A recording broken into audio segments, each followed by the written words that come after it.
The slap came before the sound of breaking glass. An elderly black man sat at a diner counter, and suddenly his cheek was on fire.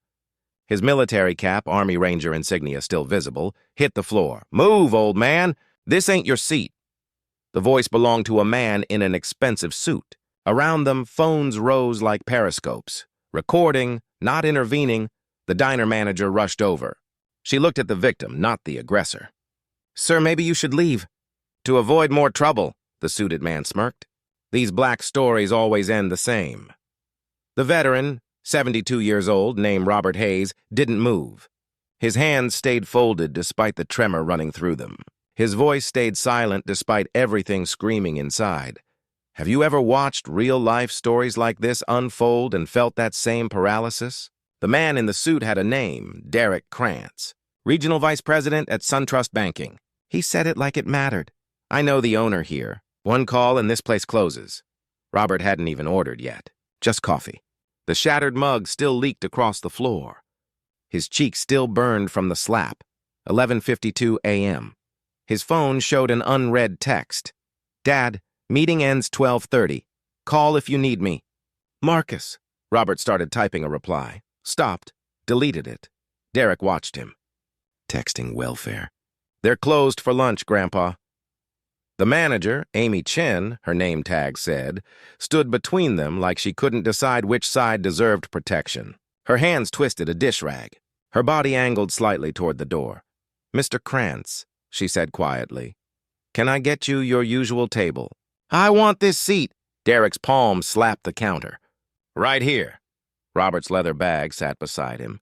Quality leather, the expensive kind. When Derek grabbed for it, Robert moved it to his lap. A black card flashed briefly. TSA pre-check. Premium tier. Derek smirked. Probably stolen. 3 seats down, a young woman held her phone sideways. Recording. Her screen showed 1-800 TikTok viewers and climbing fast. "I'm documenting this," she said. Derek turned on her. Stepped close. "Post that and I'll sue." Truth is a defense. Her voice shook anyway.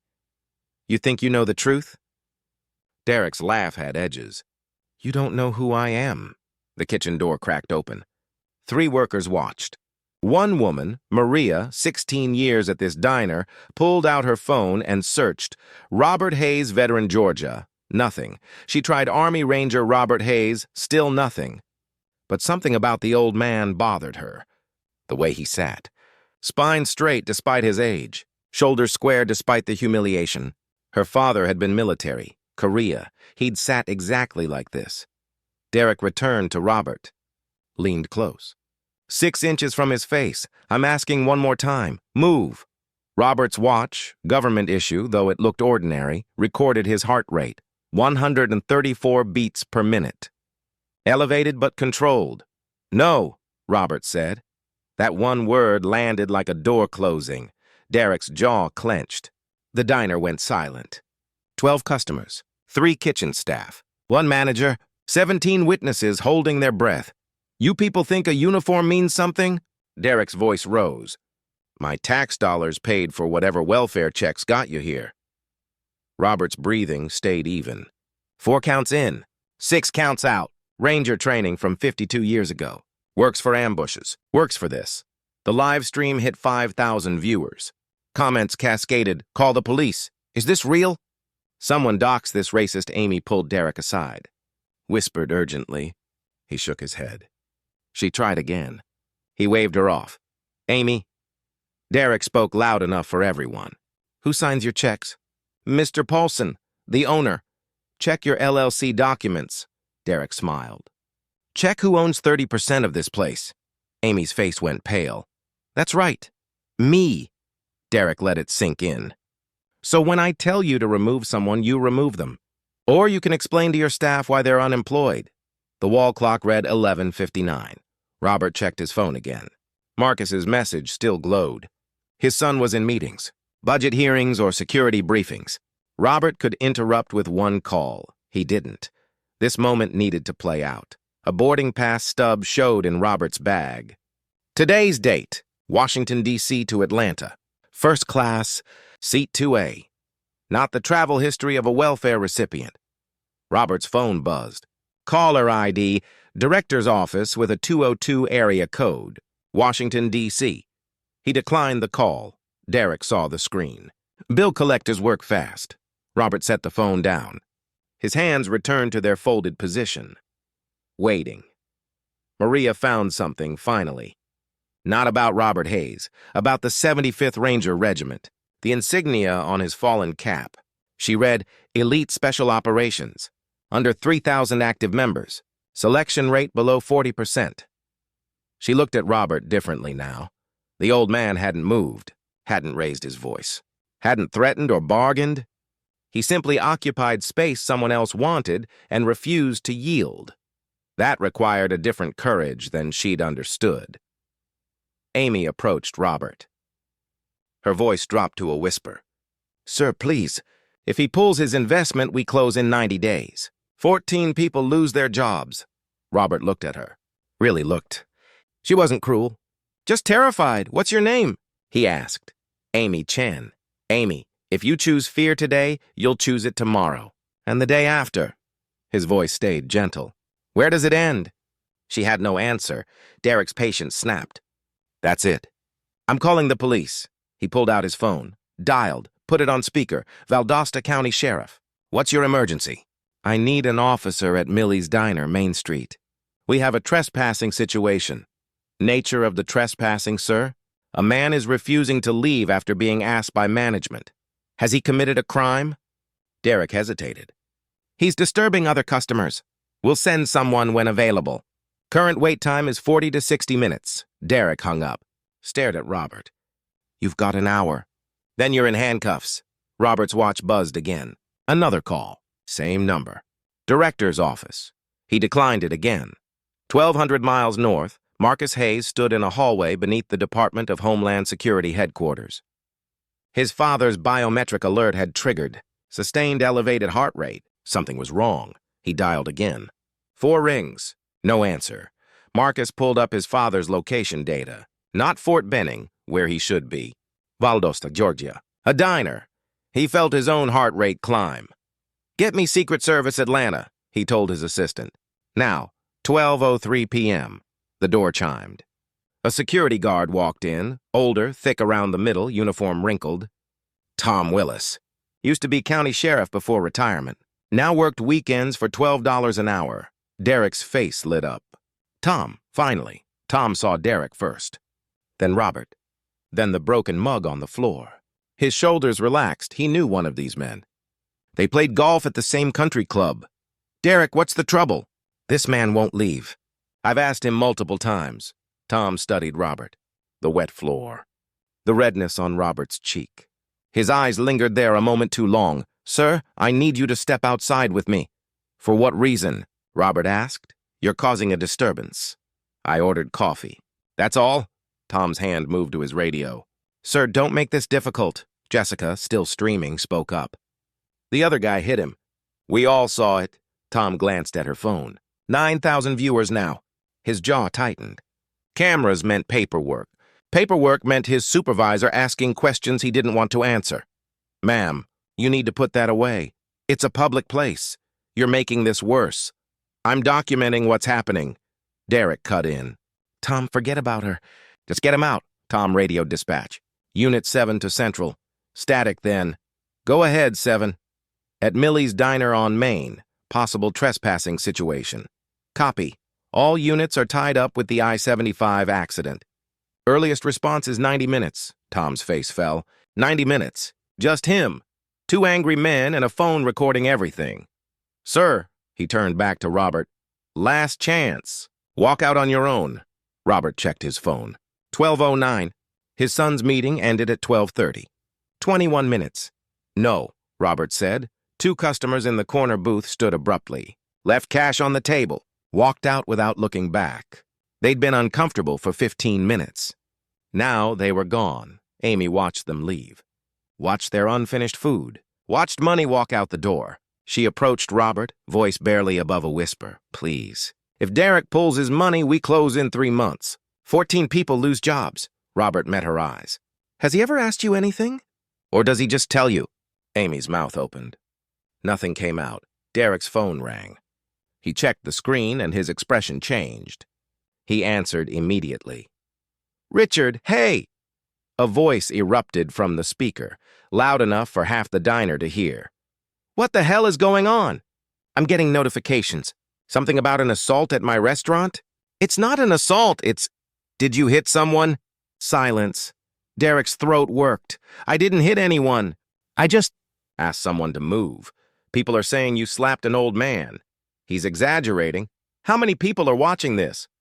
Derek looked at Jessica's phone. 10,000 viewers. Maybe 10,000. 10,000? Richard's voice cracked. "Derek, I don't care how much money you put into this place. Fix it! Now!" The line died. Derek stared at his phone. His face went through colors, red, then pale, then red again. When he looked up, Robert was watching. Calm, patient. "You think this is funny?"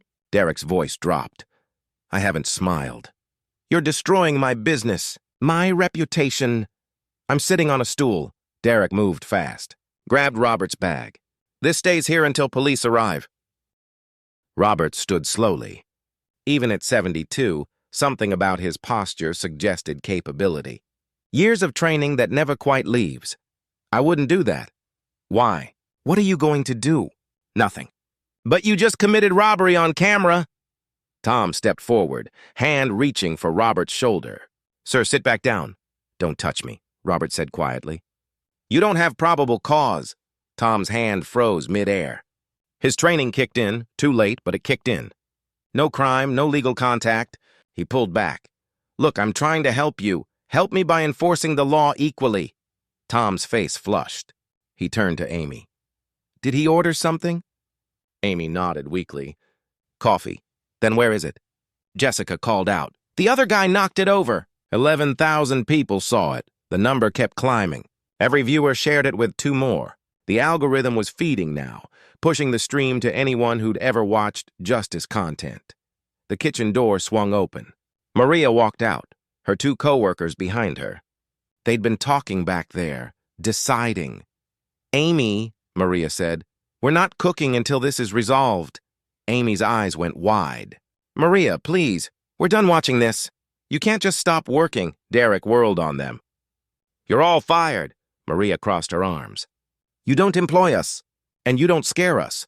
I own 30% of this place. Then you own 30% of the lawsuit we file tomorrow."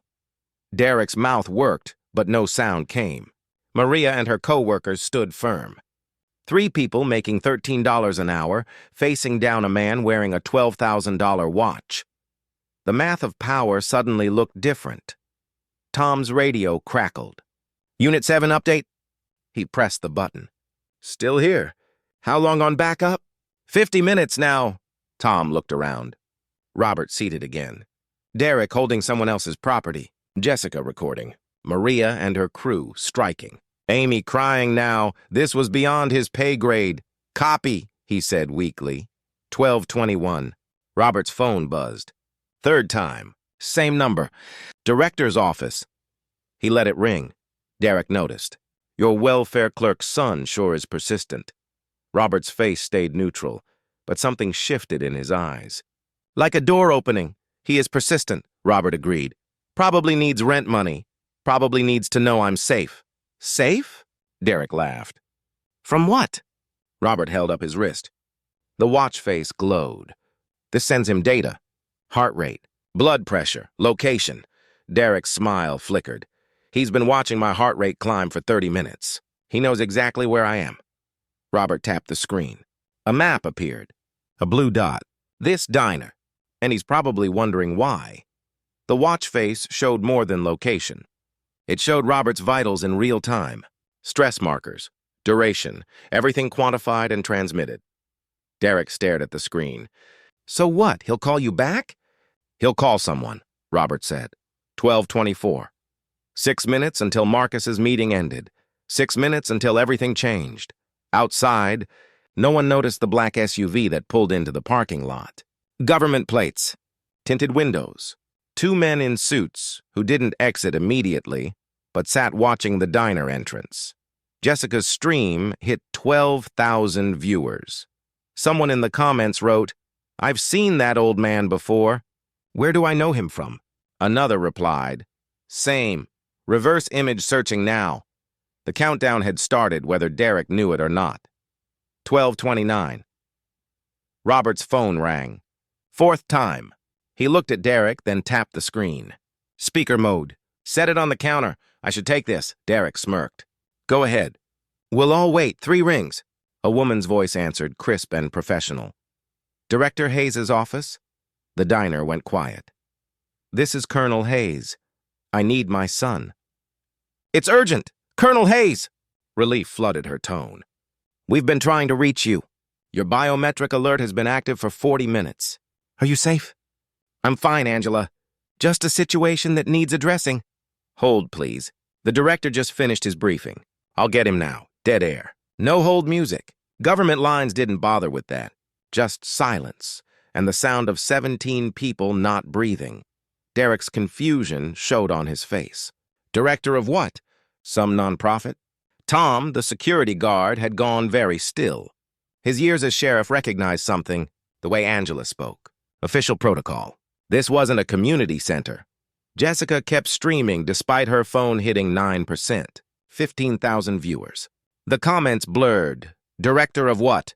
Why did she call him Colonel? Something's happening, Amy searched on her phone. Director Hayes. The results loaded. Her hands started shaking. 20 seconds of silence. Then the line clicked. Dad? The voice was deep, controlled, but edged with worry. What's going on? Your heart rate has been spiking for an hour. I'm all right, Marcus. Small problem at a diner in Valdosta. Valdosta? You're supposed to be at Fort Benning. What happened? Robert glanced at Derek. Someone here slapped me. Now he's claiming I'm trespassing. Silence. The kind that vibrates. Someone assaulted you. Not a question. A statement carved from ice. Show me. Robert switched to video. Turned the phone. The screen filled with a man in his 40s, black, suit and tie.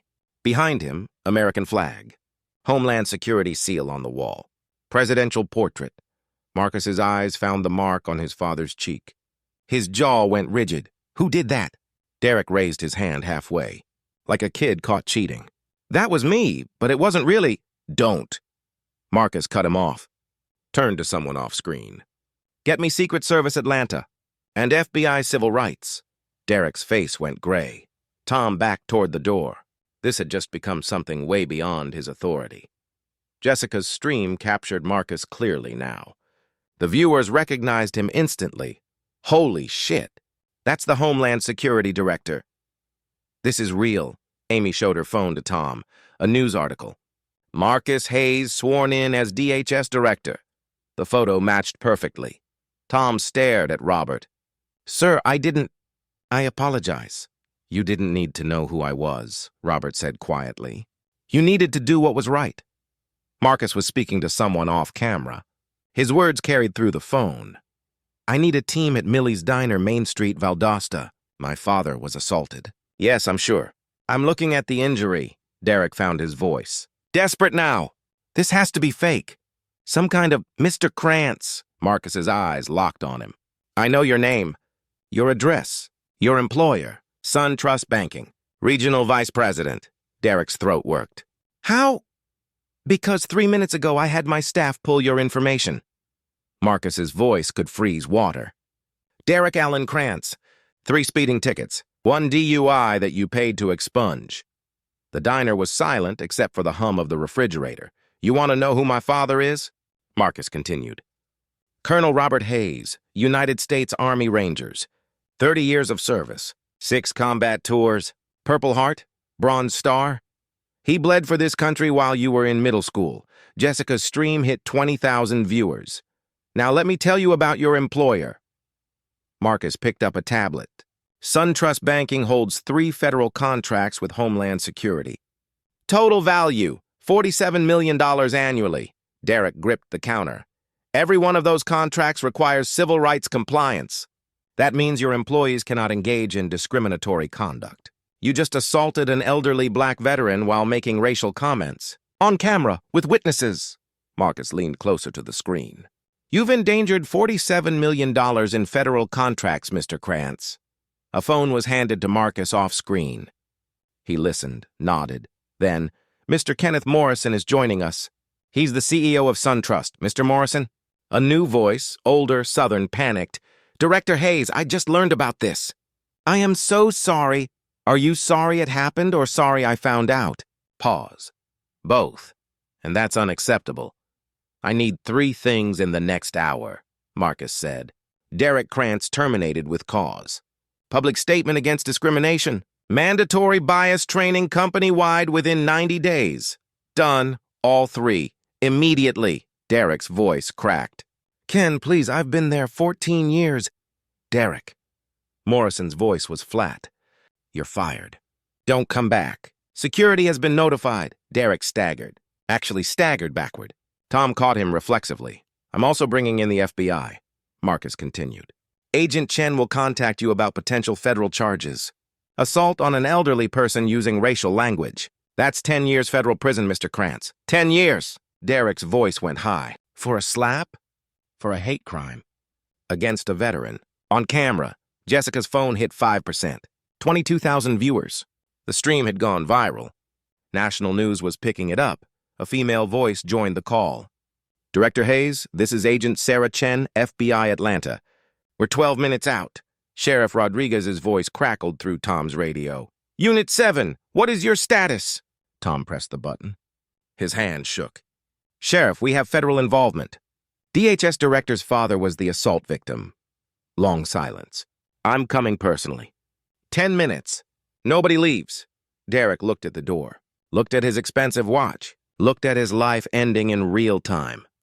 I can't go to prison, he whispered. I have children. My father has grandchildren, Marcus said. You didn't think about families when you hit him. Robert spoke for the first time in minutes. Marcus, that's enough. Marcus's expression softened. Dad, he assaulted you. I know. He'll face consequences. Legal ones. Professional ones. But don't make this about revenge. Father and son held each other's gaze through the screen. Something passed between them. Marcus nodded. Mr. Krantz, Robert said, what happens next isn't up to me. The legal system will handle it. But what you do after, that's your choice. You can learn from this, or you can blame everyone else. Derek's eyes were red. I'm sorry. God, I'm so sorry. Tell that to the judge, Robert said gently. Sorry is a start, but only a start. 2 black SUVs pulled into the parking lot. Men in dark suits emerged. Earpieces visible. Secret Service, Jessica's phone died. 23,000 viewers saw the screen go black. But 6 other people were recording now. This would live forever. Amy approached Robert. Her voice broke. Colonel Hayes, I should have helped you. I was wrong. You were scared, Robert said. Most people would be. What matters is what you do tomorrow. Tom set his security badge on the counter. Sir, I don't deserve this job. Maybe not today, Robert said. But you can earn it back. Maria stood in the kitchen doorway, her hand over her mouth. Tears on her cheeks. Derek sat down hard on a stool. His suit rumpled. His Rolex glinting. $12,000 on the wrist that just destroyed a life. Sheriff Rodriguez entered. Saw Robert. Saw the federal agents. Saw everything. Colonel Hayes? She asked. Robert nodded. I'm Sheriff Rodriguez. I apologize for what happened. Are you sorry it happened to me? Or sorry it happened at all? She paused. Really thought about it. Both. And you're right. That's the problem. Problems can be fixed, Robert said. If people choose to fix them. Marcus's voice came through the phone. Dad, Secret Service will escort you out when you're ready. I'm sending a car. I appreciate that, son. But I think I'll finish my coffee first. A pause. Then Marcus smiled. Just slightly. They never did bring you that coffee, did they? No, they didn't. Amy, Marcus's voice carried across the diner. Could you get my father his coffee, please? Amy moved immediately, hands shaking as she poured. She set the mug in front of Robert like it was made of crystal. Thank you, Robert said. He took a sip. It was terrible coffee, burnt and bitter. He drank it anyway. Robert finished his coffee. Still terrible, but Amy had poured it with trembling hands and real regret. That counted for something. The Secret Service agents stood by the door, watching, waiting. This wasn't their jurisdiction yet. FBI agent Sarah Chen arrived 12 minutes later. Mid-30s, sharp suit, credentials already out. She scanned the diner like a crime scene. Because it was. Colonel Hayes. She approached directly. Robert stood, shook her hand. I need your statement and photos of the injury. She glanced at Derek, hollow-eyed 3 stools away. Mr. Krantz, don't leave. Derek barely nodded. Sheriff Rodriguez entered, spoke quietly with Chen. Federal jurisdiction? Hate crime statute? But we'll coordinate. Chen's tone left no room for argument. Rodriguez nodded. Whatever you need. Marcus unmuted on the video call. Agent Chen, I'm sending my father's biometric data. Heart rate, stress markers, timestamps. All documented. Chen checked her phone. Received. That helps establish sustained assault. Tom, the security guard, stood near the wall. Twice he'd tried to leave. Twice Rodriguez stopped him. He was a witness. Maybe a defendant. Mr. Willis, Chen said, you responded to this incident? Yes, ma'am. Did you see evidence of trespassing? Tom's face went red. No, ma'am. He was a customer. But you tried to remove him. I did. Yes. Chen made notes. Said nothing. The silence was its own verdict. Marcus's phone rang on the video screen. He answered on speaker. Director Hayes. Director, this is Kenneth Morrison. SunTrust CEO, Derek Krantz, is terminated. Employment ended. Access revoked. Stock options forfeited. Derek's eyes closed. 18 years of equity. Gone. I've drafted a public statement, Morrison continued. SunTrust condemns discrimination. We've terminated an employee for ethics violations. We apologize to Colonel Hayes. All 47,000 employees will complete bias training within 90 days. Brief pause. Then Marcus. Send it to my office for review. Will do. Is there anything else? Robert spoke. Mr. Morrison, a question. Yes, Colonel? How many regional VPs have violated your ethics code in the past 5 years? Silence. Then, we've had incidents. What happened to them? Longer silence. Counseling, reassignment. But Derek is fired.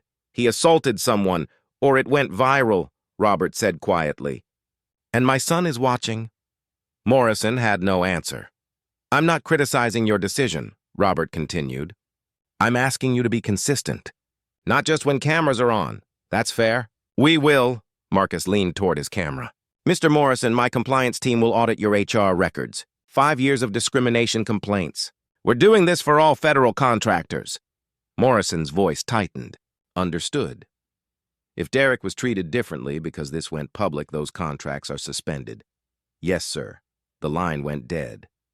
Richard Paulson, the diner owner, called Amy's phone.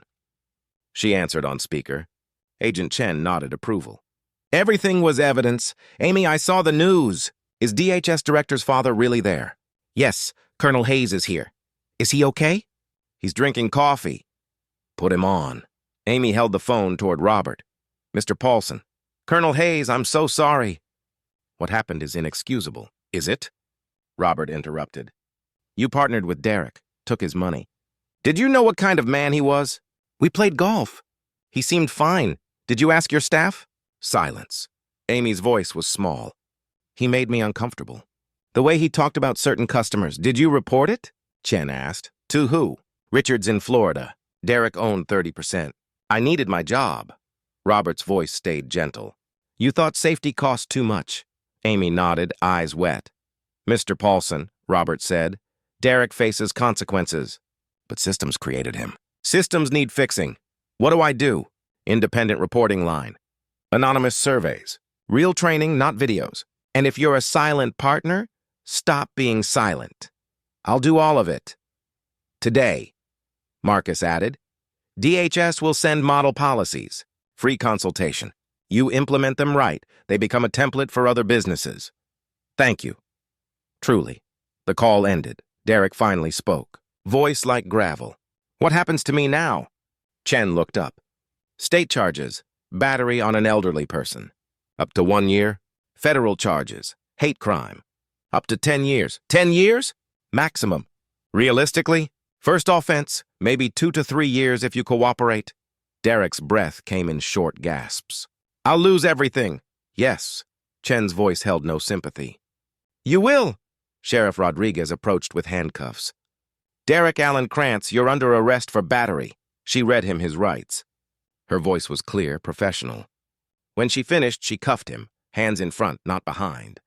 "Small mercy he didn't deserve. Can I call my wife?" At the station, they walked him toward the door. Past the cameras, past the witnesses, past the counter where he'd thrown away his life over a stool. Derek stopped at the threshold, turned back to Robert. "I really am sorry." Robert met his eyes. "Then spend your time learning what that word means." Derek nodded. Once. Then Sheriff Rodriguez guided him out. Through the window, they watched him get into the patrol car. Watched the lights start flashing, watched him disappear down Main Street. The diner exhaled collectively. Maria emerged from the kitchen. Approached Robert slowly. "Colonel Hayes, my father was military, Korea. He'd be honored to have met you." "Is he still with us?" "No, sir. 10 years now." "Then I'm honored you told me about him." Maria's eyes filled. She nodded and returned to the kitchen. Tom stood near the door, badge still on the counter where he'd left it. "Sir, I know I don't deserve forgiveness." "You're right," Robert said. "You don't, but you can earn it back. One choice at a time." Tom picked up his badge, looked at it, put it in his pocket instead of back on his shirt. "I'll try." Agent Chen spent 40 minutes with Robert. Statement, photos, evidence collection. Professional and thorough. When she finished, she closed her notebook. "Colonel Hayes, you handled this with remarkable restraint. I had remarkable training. Most people would have swung back. Most people aren't thinking about what comes after." Robert stood, stretched. 72 years felt heavier than usual. "Violence is easy. Change is hard," Chen smiled slightly. "My report will reflect that." Marcus was still on the video call, handling 3 other things simultaneously. When he noticed his father standing, he stopped. "Dad, car's ready when you are." "I know." "Thank you, son." "You staying longer?" "Few more minutes." Marcus smiled. "Of course you are." Robert walked to where Derek had been sitting. Picked up the messenger bag Derek had grabbed. "Nothing damaged." He slung it over his shoulder. Amy approached one more time. "Colonel Hayes, I'll never forget this. What you taught me, what did I teach you? That doing nothing is still a choice." "Good," Robert said. "Remember that tomorrow, and the day after." He walked toward the door. The Secret Service agents fell into step beside him.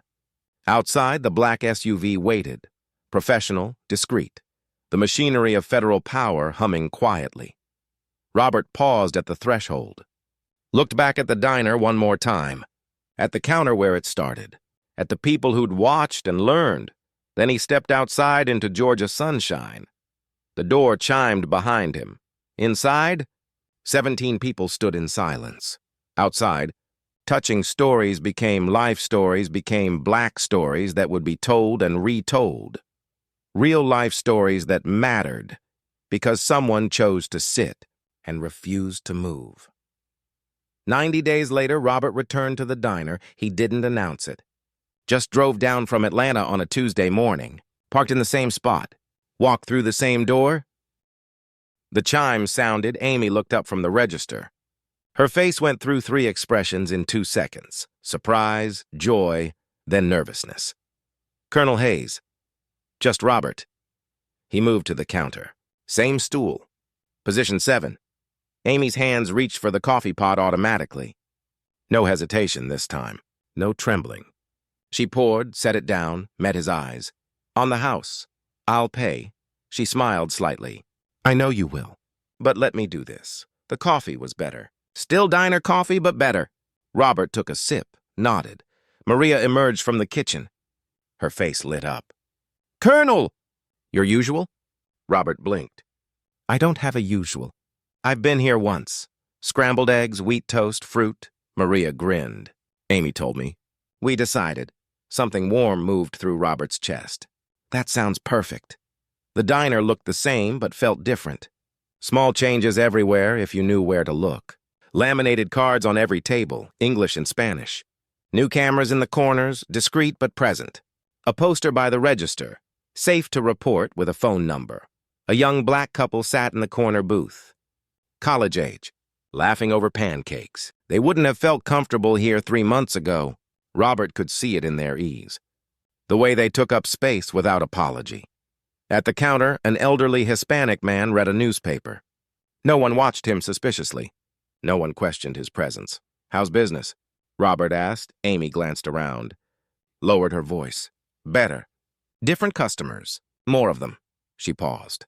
"I had to ask someone to leave last week." "Oh?" "White guy, 50s, made a comment about Maria's accent." Amy's jaw set. "I told him to leave," he argued. "I called the number." She pointed to the safe to report poster. "They helped me file a permanent ban. Richard backed me completely. How did it feel?" "Terrifying." Amy's smile was small but real. "And right, Maria brought the eggs. Set them down with a flourish. Richard's coming in later. Been here every Tuesday since it happened. Drives up from Florida. That's a long drive? He says it's overdue." Maria straightened. "Colonel, can I tell you something?" "Please. My son is 17. Wants to join the army. I was scared. Thought about what you went through. All those years serving then." She gestured at the room, the memory. "Then that," Robert waited. "But then I saw what you did after. How you handled it. I told my son, that's strength. Not the fighting. The after." Her eyes were bright. "He ships to basic in January. He's so proud." Robert's throat tightened. "He should be proud of you." Maria touched his shoulder once. Returned to the kitchen, the door chimed. Tom Willis entered. Not in uniform. Khakis and a polo shirt. He saw Robert and stopped. "Sir, I didn't know you'd be here." "Tom, sit." Tom approached slowly, sat 2 stools away. Amy poured him coffee without asking. "I'm teaching now," Tom said. "At the community college. De-escalation training for security personnel." Amy mentioned that. "I use what happened here as a case study." Tom stared at his coffee. "I tell them I chose wrong. Show them how to choose right. How many students? Started with 18. Have 42 now." Tom finally looked at Robert. "One of them got hired by the county. Said my class helped him handle a situation last week. Domestic dispute. No one got hurt. He de-escalated. That's one person who'll go home safe. Because I learned from failing you." Tom's voice cracked slightly. "That's something, I guess." "It's everything," Robert said. They sat in silence for a moment. Then Tom stood. "Left $10 on the counter." Nodded once to Robert. Left. Amy cleared Tom's cup. "He comes in every Tuesday, too. Same time Richard does?" They sit and talk. "I think they're both trying to—" "I don't know. Make amends," Robert finished. "Yeah." Robert ate his eggs. They were good. The toast was crisp. The fruit was fresh. Everything was ordinary and everything was different. A woman at table 4 called over. "Excuse me, are you Colonel Hayes?" Robert nodded. "I saw the video. I just wanted to say thank you. My son is black, he's 12. I showed him what you did, how you stayed calm. He needed to see that." "What did he say?" "He said he wants to be brave like you." Her voice wavered. "So thank you." For showing him how, Robert finished his meal. Left $40 on a $12 check. Amy tried to protest. He shook his head. "Keep the change. Or don't, your choice now." He stood, put on his ranger cap, walked to the door. The chime sounded. Outside, the sun was bright. The parking lot was full. Inside, people ate and talked and existed without fear. Not perfect. Never perfect, but better. And better was enough. Robert Hayes never went back to that diner after his 90-day visit. He didn't need to. The changes had taken root. Systems were working. People were learning. His presence wasn't required for progress to continue, but he thought about it sometimes. That Tuesday morning when a slap across the face became something larger, when staying seated became an act of resistance, when refusing to move changed how people moved. Marcus asked him once, months later, "Dad, were you scared?" They were having dinner. Just the 2 of them. Father and son. "Terrified," Robert admitted.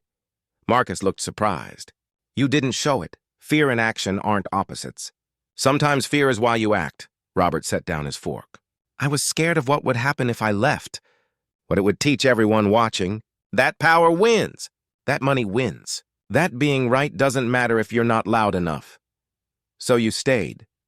So I stayed. That conversation happened 6 months after the incident. But the incident never really ended. It rippled outward in ways Robert would never fully see. A teenage girl in Ohio watched the video in her social studies class. Later that year, she reported her teacher for racist comments. The teacher was suspended. Standards changed. A security guard in Arizona saw Tom Willis's interview about redemption, enrolled in de-escalation training. 3 months later, he talked down an armed man without firing a shot. 2 lives saved. A manager in Texas read about Amy Chen's transformation. Started an anonymous reporting system at her company. 17 complaints were filed in the first month.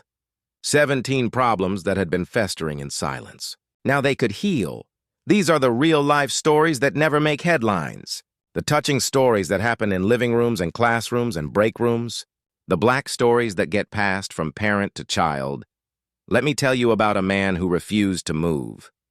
Life stories built on one simple truth. Change starts with choice. Robert chose to sit. Amy chose to learn. Tom chose to teach.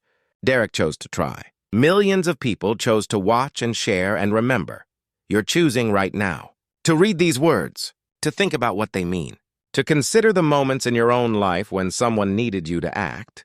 What will you choose next? Share this story with someone who needs to hear it. Leave a comment about a time you witnessed injustice or stopped it. Subscribe to hear more stories like this, real-life stories of ordinary people creating extraordinary change. Because touching stories aren't just entertainment. They're blueprints, templates, proof that one person in one moment can shift the world. Robert Hayes shifted the world from a diner stool. What can you shift from where you're sitting? The answer starts now.